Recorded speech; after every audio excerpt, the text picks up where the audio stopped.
여러분, 세상에서 제일 무서운 게 뭔지 아십니까? 귀신, 아니요. 가난, 아니요. 바로 믿었던 사람의 등에 칼을 꽂는 겁니다. 그것도 웃으면서 말이죠. 오늘은 대한민국을 넘어 전 세계를 호령하던 K-팝의 절대 군주, 하이브가 어떻게 스스로 지옥문을 열었는지 이야기해 보려 합니다. BTS라는 신화를 만들어낸 방시혁 의장, 그리고 뉴진스라는 기적을 쏘아 올린 미니진 대표, 이 두 천재의 만남은 세기의 결혼이라고 불렸습니다. 하지만 그 끝은 서로의 바닥까지 보여주는 진흙탕 이혼 소송보다 더 추잡하고 잔인했습니다. 도대체 1조 원이 넘는 돈을 가진 어른들이 왜 카메라 앞에서 울고불고 욕을 하며 싸웠을까요? 이 피비린내 나는 전쟁의 진짜 승자는 누구일까요? 지금부터 하이브 제국의 화려한 커튼 뒤에 숨겨진 썩은 냄새 진동하는 진짜 이야기를 시작합니다. 시간을 조금 거슬러 올라가 봅시다.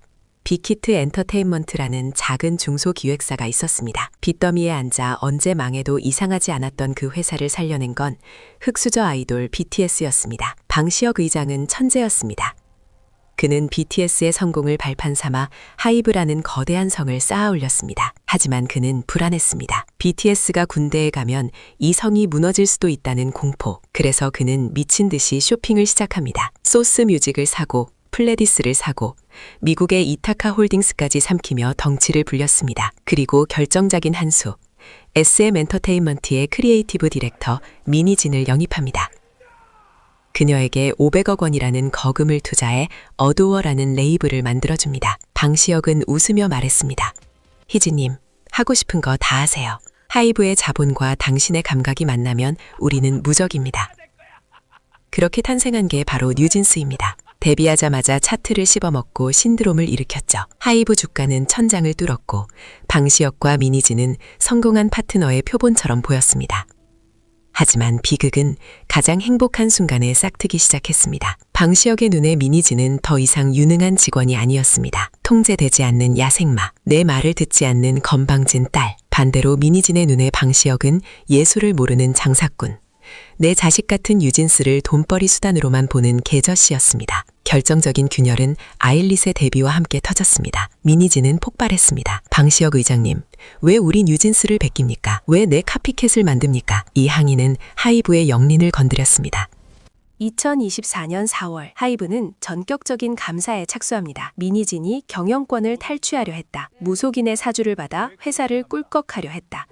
하이브는 미니진의 노트북을 압수하고 카카오톡 대화 내용을 언론에 뿌렸습니다. 배임, 횡령, 주술경역, 자극적인 단어들이 뉴스를 도배했습니다. 사람들은 수근거렸습니다. 와, 미니진 완전 만연해. 배은망덕하네. 방시혁이 칼을 뽑았으니 이제 미니진은 죽은 목숨이구나. 그런데 여기서 대반전이 일어납니다. 바로 그 전설의 기자회견입니다. 초록색 줄무늬 티셔츠에 헝클어진 머리, 모자를 푹 누려 쓴 미니진이 카메라 앞에 섰습니다. 그리고 대한민국 역사상 전무후무한 명대사들을 쏟아냅니다. 들어올 거면 맞다이로 들어와. 이 계저씨들이 나를 담그려고 작정을 했다. 그녀는 울고 웃고 욕하며 2시간 동안 원맨쇼를 펼쳤습니다. 짜여진 각본도 세련된 양복도 없었습니다. 오직 날것의 분노뿐이었습니다. 그런데 이 막장 드라마 같은 기자회견이 여론을 뒤집었습니다. 직장인들은 환호했습니다.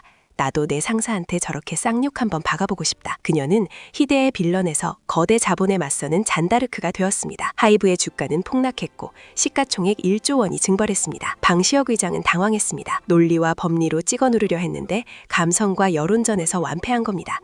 하지만 하이브는 멈추지 않았습니다. 그들은 거대 기업입니다. 돈과 시간은 그들의 편이었습니다. 하이브는 미니진을 해임하고 어두워 이사회를 장악했습니다. 뉴진스 멤버들이 라이브 방송을 켜고 우리 대표님을 돌려주세요. 방시혁 의장님 제발 멈춰주세요 라고 읍소했지만 돌아온 건 차가운 원책뿐이었습니다. 방시혁에게 뉴진스는 아픈 손가락이 아니라 잘라내야 할 썩은 살점이었을지도 모릅니다. 여러분, 이 싸움의 본질이 뭐라고 생각하십니까? 표면적으로는 경영권 분쟁처럼 보입니다. 하지만 그 내면을 들여다보면 지독한 인정투쟁입니다.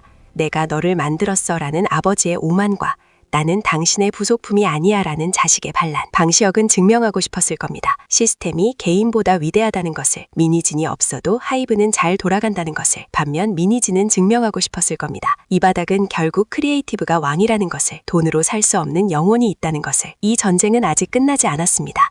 법정 공방은 계속되고 있고 뉴진스의 미래는 안개 속에 갇혀 있습니다. 하이브는 승리했을까요? 미니진을 쫓아냈으니 목표를 이룬 걸까요? 글쎄요. 하이브는 가장 중요한 것을 잃었습니다. 바로 대중의 신뢰와 아티스트를 보호하는 울타리라는 이미지입니다. 이제 사람들은 하이브를 보며 꿈과 희망을 노래하는 엔터 기업이 아니라 숫자에 미친 냉혹한 괴물을 떠올립니다. BTS가 군대에서 돌아온다고 한들 예전처럼 낭만적인 박수를 받을 수 있을까요?